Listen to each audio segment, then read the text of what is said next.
Bahasan kita Bulughul Maram dan kita masuk dengan izin Allah, semoga Allah berkahi bab baru atau kitab baru, kitab puasa. Dan hadis yang pertama dalam kitab puasa ini hadis nomor 526. Dari Abu Hurairah radhiyallahu anhu, beliau berkata, Rasulullah sallallahu alaihi wasallam bersabda, "La taqaddamu Ramadhana bi shaumi yaumin wala yaumain illa rajulun kana yasumu shauman falyasumhu." Hadis ini diriwayatkan Imam Bukhari nomor 35 dan 36, juga Imam Muslim nomor 762. Terjemahannya, janganlah kalian mendahului Ramadan dengan puasa sehari atau 2 hari sebelumnya, kecuali seseorang yang biasa berpuasa pada hari tersebut, maka silahkan ia berpuasa. Puasa, teman-teman sekalian, dijelaskan oleh para ulama dari sisi definisinya. Sisi etimologi, puasa adalah imsak atau menahan diri. Kalau dari sisi bahasa, kita menahan diri dari apapun dinamakan puasa. Menahan diri dari makan, dari minum, dari tidur, dari apa saja bisa secara bahasa namanya puasa. Tapi secara istilah atau terminologi atau secara syariat adalah menahannya seseorang dari makan dan minum serta hubungan biologis dari terbit dari fajar, ya, dari waktu fajar sampai terbenamnya matahari. Tentu ini adalah definisi agar bisa difahami apa itu puasa.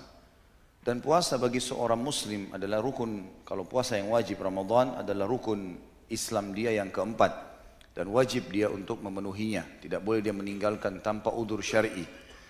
Dan siapapun yang punya udzur syar'i pun dibagi dua oleh para ulama. Ada udzur syar'i yang masih ditoleransi karena tidak mampu lagi mengerjakan, seperti orang yang pikun, sudah tua sekali atau terkena penyakit kronis yang tidak memungkinkan dia puasa, maka ini diganti dengan fidyah.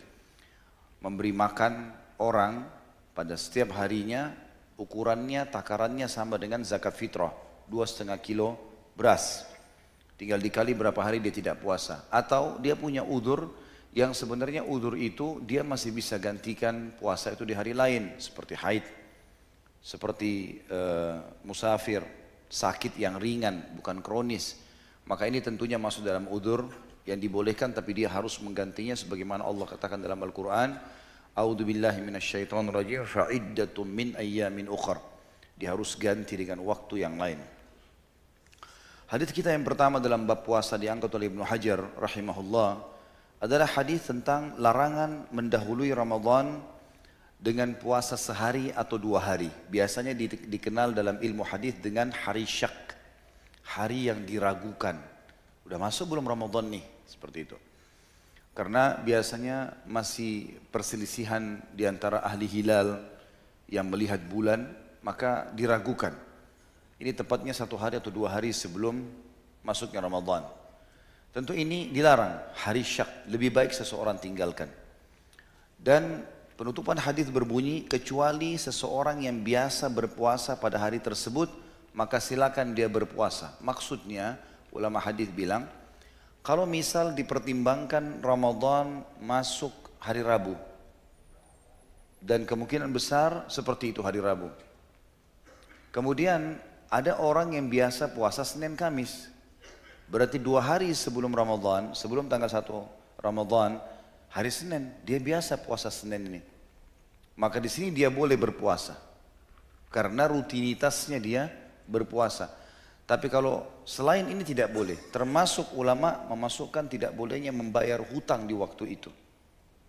Jadi utang Ramadan dibayar sebelum pertengahan Sya'ban, maksimal waktunya. Sebagaimana baginda Nabi SAW juga memberhentikan semua puasa beliau kalau sudah tiba di pertengahan Sya'ban, udah nggak puasa lagi. Termasuk Nabi SAW meninggalkan puasa Senin Kamisnya pada saat itu, supaya mempersiapkan diri untuk puasa Ramadan. Tapi kalau ada orang punya utang dan dia betul-betul lupa, masih dibolehkan. Intinya jangan sampai 2 hari sebelum Ramadan. Hadis selanjutnya menjelaskan lebih jelas lagi apa yang kita paparkan tadi. Hadis nomor 527 dari Ammar bin Yasir radhiyallahu anhuma, beliau berkata, "Man shama al-yawma alladhi yushakku fihi faqad asa Abul Qasim sallallahu alaihi wasallam. Barang siapa yang berpuasa pada hari yang diragukan, sehari atau 2 hari sebelum Ramadan, maka sungguh dia telah durhaka kepada Abul Qasim. Abul Qasim julukannya Nabi Muhammad sallallahu alaihi wasallam. Jadi dia telah bermaksiat kepada Nabi sallallahu alaihi wasallam. Hadis ini diriwayatkan Imam Bukhari secara muallaq, maksudnya tanpa sanad. Jadi Imam Bukhari dalam sahihnya beliau punya 2 jenis hadis. Ada hadis yang dikasih nomor, ada hadis ditulis di bawah untuk menguatkan saja, dikenal dengan hadis yang muallaq, ya, atau ditambahkan Imam Bukhari. Ini juga disebutkan oleh Ibnu Khuzaimah dan Ibnu Hibban dan juga imam yang 5. Semua menyebutkan hadis ini. Tetapi di footnote kita cuma ditulis Bukhari saja secara muallaq di nomor atau di halaman 34.